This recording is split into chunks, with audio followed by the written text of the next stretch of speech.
Senhor presidente Paulo Paim, mais uma vez queria cumprimentar a todos que nos acompanham pela Rádio e TV Senado, nessa quinta-feira de trabalho intenso. Eu cedo comecei aqui na Comissão de Relações Exteriores, onde sou vice-presidente, onde presidi durante uma parte, mas o que me traz aqui à tribuna, senador Paulo Paim, são dois assuntos. Primeiro, todos nós, na expectativa de já amanhã a seleção brasileira melhorar seu desempenho na Copa. Eu, como bom botafoguense, ainda bem que aqui na tribuna não vão chegar aqueles que vão dizer assim, segue o líder, porque eu não aguento mais essa turma, os companheiros flamenguistas que me pegam no pé o tempo inteiro, no meu estado, então, onde eu chego. E sabendo que eu sou botafoguense, que sempre o Botafogo sofre um pouco mais que os outros, um pouco mais não, a gente sofre muito mesmo. E agora, com o Flamengo de líder, eles ficam toda hora, segue o líder. Fala, olha, cuidado, tem 32 rodadas ainda pela frente. Mas, enfim, vocês estão virando quase botafoguenses, porque o Botafogo é que comemora antes, porque depois não aguenta segurar. A praia é sempre muito longa para o Botafogo. Mas eu estou me referindo a um período de Copa do Mundo, onde todos nós temos a expectativa que o Brasil se saia bem. Eu falei até nas redes sociais, nós temos os melhores jogadores dos melhores times do mundo. E é óbvio que nós temos uma expectativa de o nosso país ganhar o Hexa. Ali na minha quadra, na 309, na Comercial, está muito bonito, até fotografei hoje cedinho quando eu passei. Todo mundo nessa esperança lá em Rio Branco, visitei a rua lá na Coab, a rua da Tia Almira, onde tem um número grande de moradores que todo ano ganham, inclusive o prêmio da rua mais festejada, melhor ornamentada, e lá está nas pessoas, está nas famílias, nas casas. Quero dar um abraço em todo mundo. Fizeram uma homenagem para minha tia, que faz muita falta, como moradora tradicional daquela rua.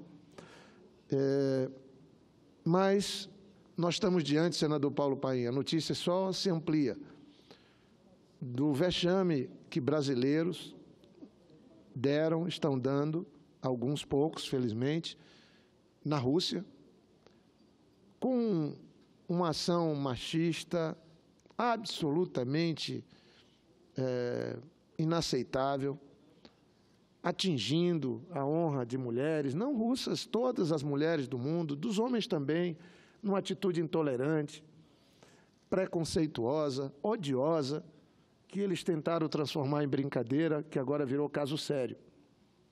E acho que tem que sim, todos nós temos que tirar lições disso tudo. Essas redes sociais parece uma tentação, todo mundo quer ficar famoso, todo mundo quer, de algum jeito, ter o seu momento de estrela para brilhar, e alguns estão se mostrando a sua face verdadeira. E eu estou vendo agora que são outros também, de outros países, na mesma situação. Hoje eu vi o noticiário, felizmente, isso é bom, a imprensa nacional, os jornalistas, todos nós, procurando demonstrar essa conduta que precisa ser condenada para que a gente...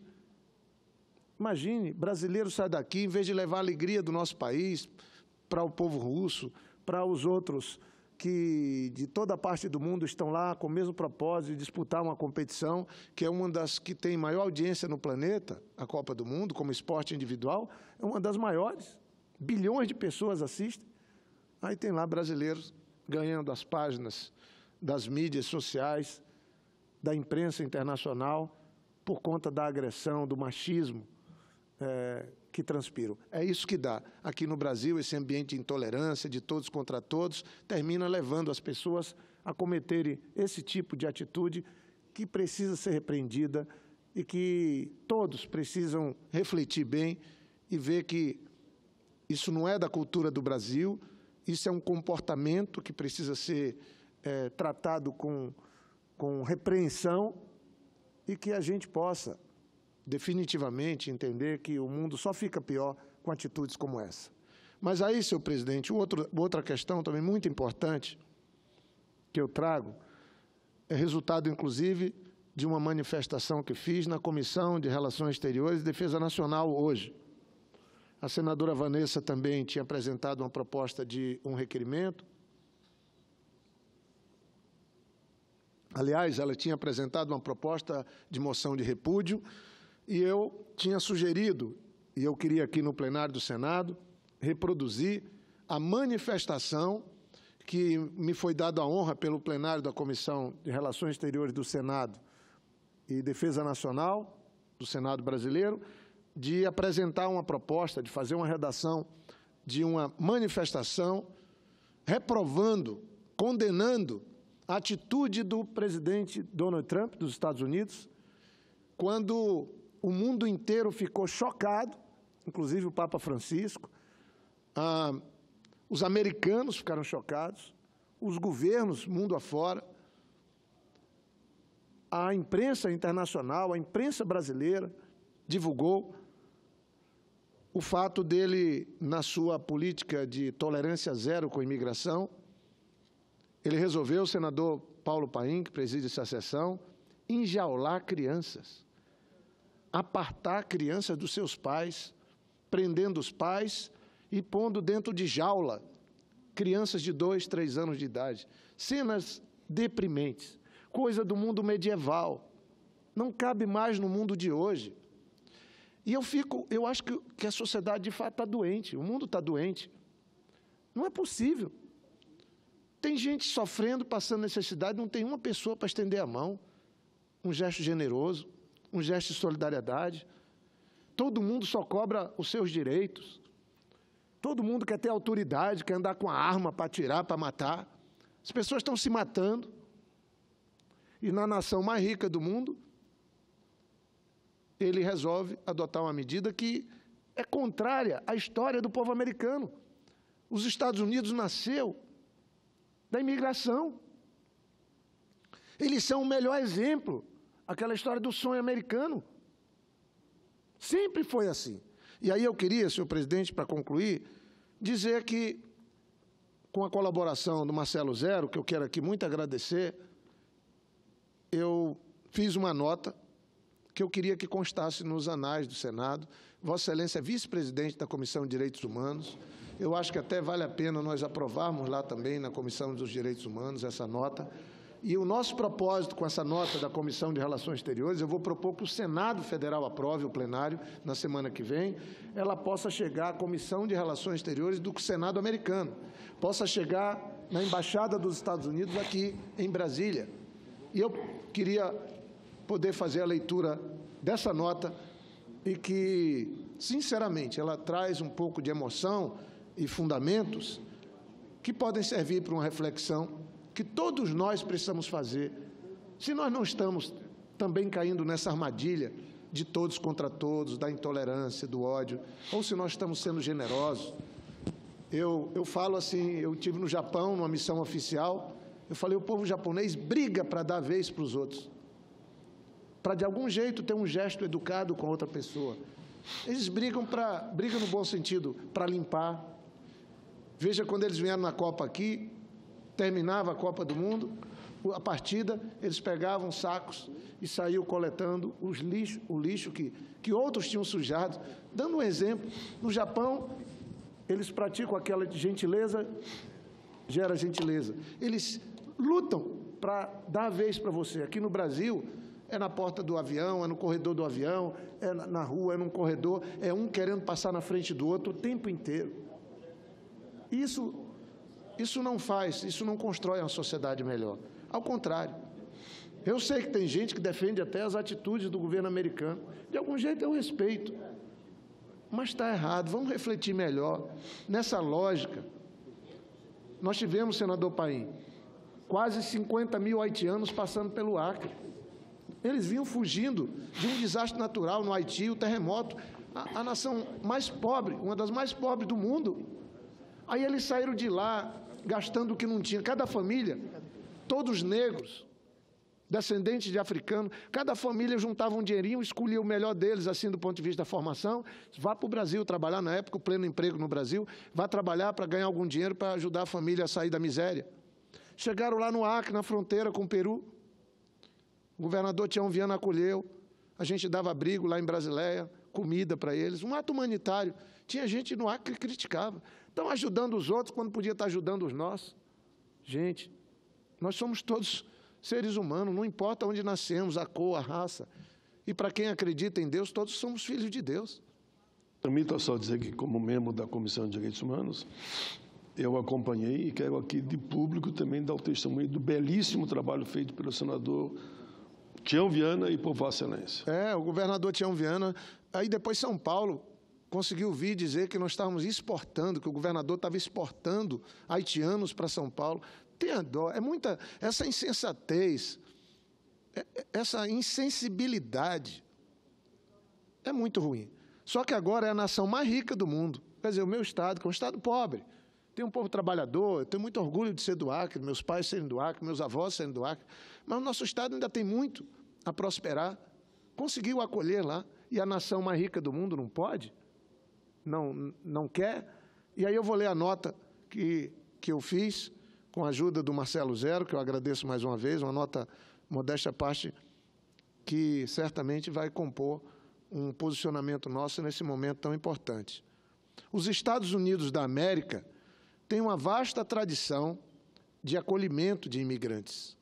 Trata-se, na realidade, como muitos outros países do continente americano, inclusive o Brasil, de uma nação que foi construída com o imprescindível trabalho e esforço de imigrantes vindos de todo o mundo. Eu chamo a atenção para essa parte da nota, senador presidente Paim. Um dos principais símbolos, a Estátua da Liberdade, tem na sua base as seguintes frases. Lá na Estátua da Liberdade, ou todo mundo conhece porque já foi lá, ou todo mundo já viu uma fotografia, ou todo mundo, de algum jeito, já viu falar. Lá era onde os navios com os imigrantes aportavam, ali embaixo da Estátua da Liberdade, em Manhattan. Olha o que é que está escrito, e eu reproduzi aqui, senhor presidente, e todos que me acompanham pela Rádio e TV Senado, na base da Estátua da Liberdade, que talvez o presidente Trump deveria ler. Deveria levar os seus ministros, fazer a leitura. Quem sabe, com isso, ele mudaria de atitude e de posição. As frases que estão escritas embaixo da Estátua da Liberdade nos Estados Unidos. Dai-me os seus fatigados, os seus pobres, as suas massas encurraladas, ansiosas por respirar liberdade, o miserável refúgio das suas costas apinhadas. Olha o que é que diz. Dai-me os seus fatigados, os seus pobres, as suas massas encurraladas, ansiosas por respirar liberdade, o miserável refúgio das suas costas apinhadas. Segue as frases. Mandai-me os sem-abrigo, os arremessados pelas tempestades, pois eu ergo meu farol junto ao portal dourado. Ou seja, lá na Estátua da Liberdade está escrito, manda para cá os pobres, os que foram arremessados pelas tempestades, aqueles que não têm nada, que estão na miséria. Manda para cá, para a América, que eu ergo o meu farol junto ao portal dourado. Sabe o que é isso? Eu dou as boas-vindas. Está escrito na Estátua da Liberdade, símbolo dos Estados Unidos. E o presidente Trump ou não lê, ou não leva em conta a história desse país, que está diretamente ligada a receber pessoas de toda parte do mundo. Da mesma forma, segue a nota, os Estados Unidos sempre foram referência mundial no que tange à defesa dos direitos humanos e tem uma Constituição que figura entre as mais libertárias do mundo. Isso é um fato. Depois, obviamente, da Guerra Civil que eles viveram. Por isso mesmo, chocou-nos tomar conhecimento da prática de, aspas, tolerância zero da administração Trump em relação aos imigrantes não documentados, a qual incluía até mesmo a odiosa prática de separação, de separar os imigrantes de seus filhos. Felizmente, agora, parcialmente revertida. Por todo o planeta, difundiram-se as imagens de crianças, muitas delas de tenra idade, enjauladas em alambrados improvisados, com colchonetes no chão e cobertores de papel alumínio, servindo como único consolo a traumática separação forçada de seus progenitores. Também foram difundidos vídeos e gravações do choro desesperado de pequenas crianças, algumas de 2 anos, clamando pela presença de seus pais e mães. As crianças, inclusive 49, até agora identificadas, brasileiras, sofrem um trauma psicológico que poderá deixar sequelas por todas suas vidas. Inevitavelmente, tal prática provocou reação nacional e internacional de vastas proporções. A ONU e a Unicef vinham denunciando a prática, que classificavam de desumana. A diretora executiva da Unicef, Henrietta Fore, afirmou em comunicado oficial que, aspas, parte o coração ver como crianças, algumas delas bebês, que buscam refúgio nos Estados Unidos, são separadas de seus pais, fecha aspas. Entidades médicas norte-americanas alertaram para os danos irreparáveis que a separação forçada pode ter sobre as crianças. O próprio Papa Francisco também manifestou seu repúdio à prática odiosa. Em entrevista, o Papa afirmou apoiar a declaração dos bispos norte-americanos que classificam a separação de pais e filhos de imoral e contrária aos valores cristãos. Muito embora tal prática já tenha sido parcialmente revestida pelo presidente Donald Trump, preocupa-nos a continuidade da política de tolerância zero em relação aos imigrantes. Com tal política, essas pessoas que procuram apenas uma oportunidade de trabalho, de sobrevivência digna, são equiparadas a criminosos, senador Paim. A nota segue. Salientamos que ativistas e acadêmicos de todo o mundo vêm há anos denunciando o tratamento inadequado da questão migratória e prevendo o risco para os direitos humanos da ampliação de políticas restritivas. Com efeito, os imigrantes e os refugiados vêm sendo transformados, a bem da verdade, em bode expiatório da crise mundial. Trata-se, ao nosso ver, de uma visão completamente equivocada da questão migratória, incompatível com os tratados internacionais de direitos humanos e com a Convenção sobre o Estatuto dos Refugiados de 1951. Em nosso entendimento, o mundo em crise não precisa de muros e de criminalização de imigrantes e refugiados, muito menos de cárceres para crianças inocentes. O mundo precisa de mais diálogo, mais entendimento e mais comércio. O mundo precisa urgentemente de mais respeito aos direitos humanos. Sobretudo, o planeta precisa da generosidade, da solidariedade inscrita nos dizeres da Estátua da Liberdade. Por tudo isso, sugerimos ao governo dos Estados Unidos que modifique a sua política imigratória e cesse de criminalizar os imigrantes e suas famílias. Acreditamos que todos ganharão com isso, mas especialmente os Estados Unidos, que receberam pessoas que querem apenas, que receberam e que recebem pessoas que querem apenas trabalhar em paz e contribuir para o desenvolvimento do país que os acolheu. Os Estados Unidos tornaram-se grandes graças às pessoas que, como essas, acreditaram no sonho americano. E conclui a nota, senhor presidente. Esperamos que os Estados Unidos respeitem a sua extraordinária e inspiradora tradição de país acolhedor, generoso e modelo de defesa dos direitos humanos. É essa nota, senhor presidente, que eu gostaria que constasse nos anais. Nós estamos providenciando para que ela possa chegar na Embaixada dos Estados Unidos e possa ser enviada também oficialmente para a Comissão de Relações Exteriores do Senado americano, porque há um movimento dentro do Congresso americano contrário a essa política de segregação que envergonha a civilização quando nós estamos vendo famílias sendo separadas e as crianças, os inocentes, enjaulados pela mais rica nação do mundo. São 2.300 crianças agora que estão nessa condição, agora. E acho que todo mundo, não importa onde esteja, nas redes sociais, num pronunciamento, numa atitude, não ficando indiferente com o que está ocorrendo, pode dar sua contribuição para um mundo melhor, um mundo mais solidário, um mundo mais justo. Obrigado, senhor presidente.